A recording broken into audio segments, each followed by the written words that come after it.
Hey guys, welcome to another episode of TrailTrove. In the wild world of ancient mysteries, few things spark excitement like a circle of towering stones standing tall against the test of time. These big rocks, known as megaliths, are like giant puzzles begging to be solved. Seriously, who would spend so much time stacking rocks like this? And why? There's something downright magical about these megaliths, sparking debates that could rival any blockbuster movie. Scientists, history buffs, and even some quirky folks who are really into stones gather at these sites every summer and winter solstice.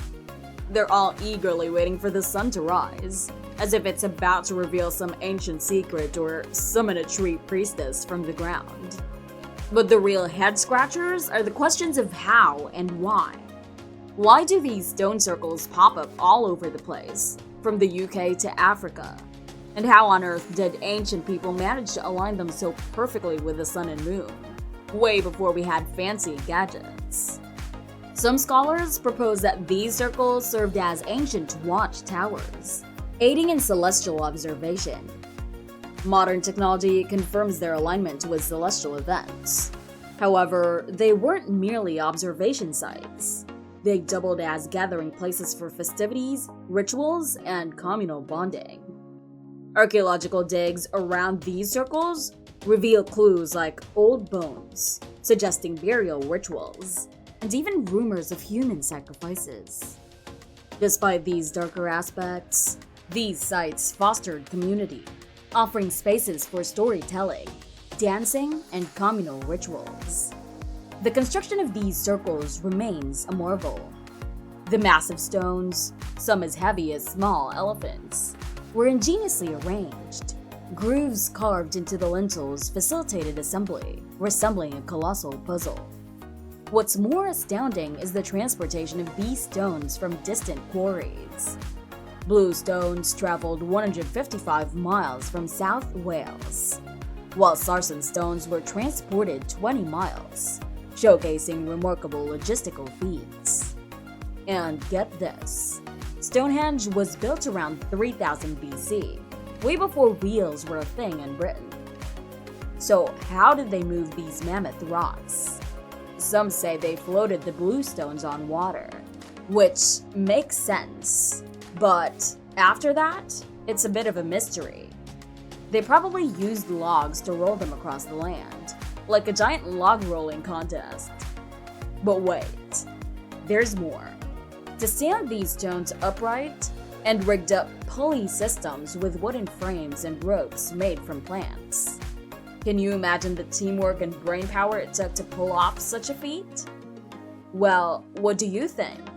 Make sure to let us know in the comments below.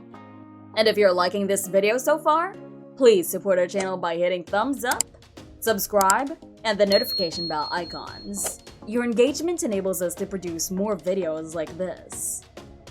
Now, let's dive into some more out-of-this-world theories that people have cooked up. First up, aliens.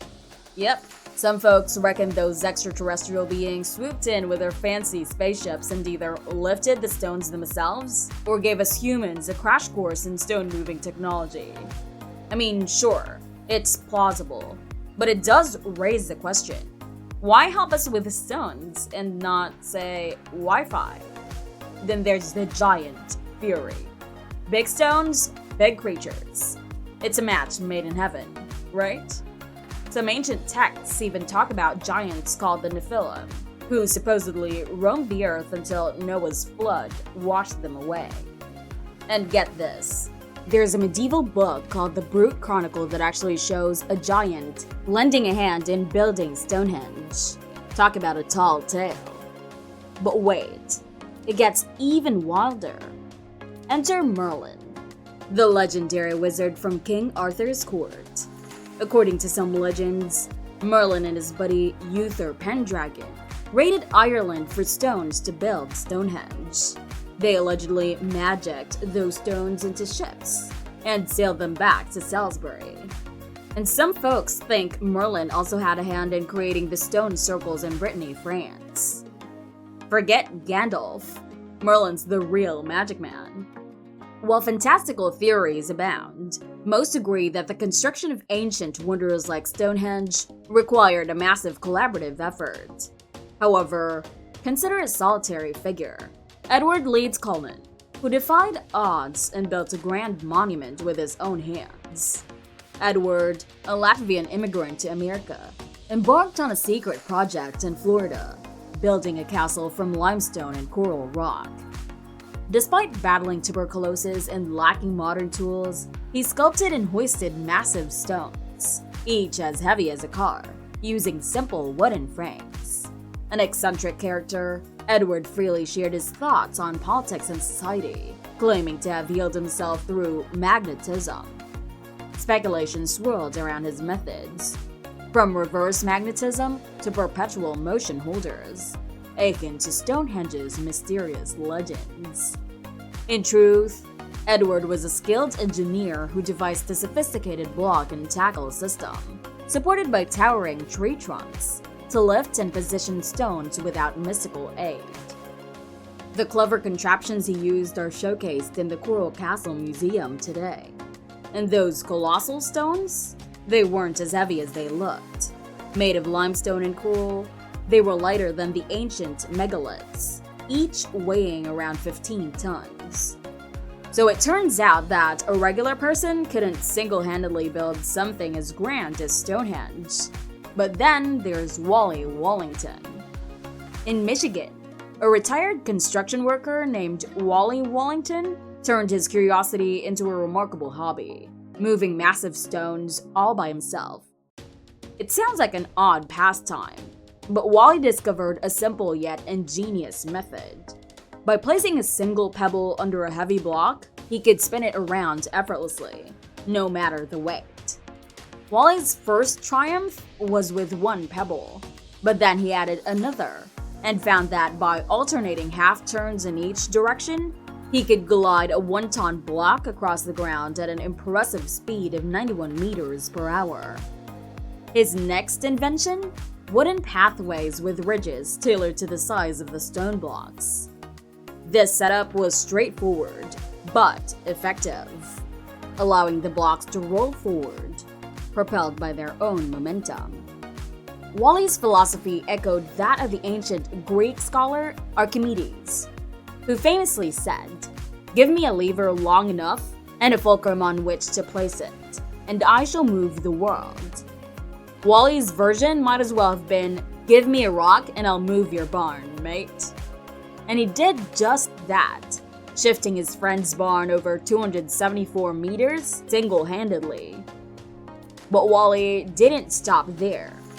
He set out to recreate Stonehenge in his backyard. He had mastered the art of moving stones, but lifting them was a different challenge. So, he engineered a seesaw mechanism with counterweights, allowing him to erect towering stone pillars by himself.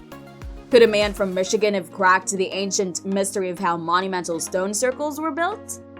Wally's feat suggest it's possible. Yet even if our Neolithic ancestors knew this technique, historians estimate it would have taken about 30 million man-hours to construct Stonehenge. In light of this, you better act fast if you want to witness the wonders of Stonehenge, because it's gradually descending into the earth. The iconic stones are sinking, and it was Charles Darwin who, back in 1877, stumbled upon this curious phenomenon. While visiting Salisbury Plain, he observed earthworms tunneling beneath the stones, munching on the soil, then moving away, leaving the ground to rise around the stones.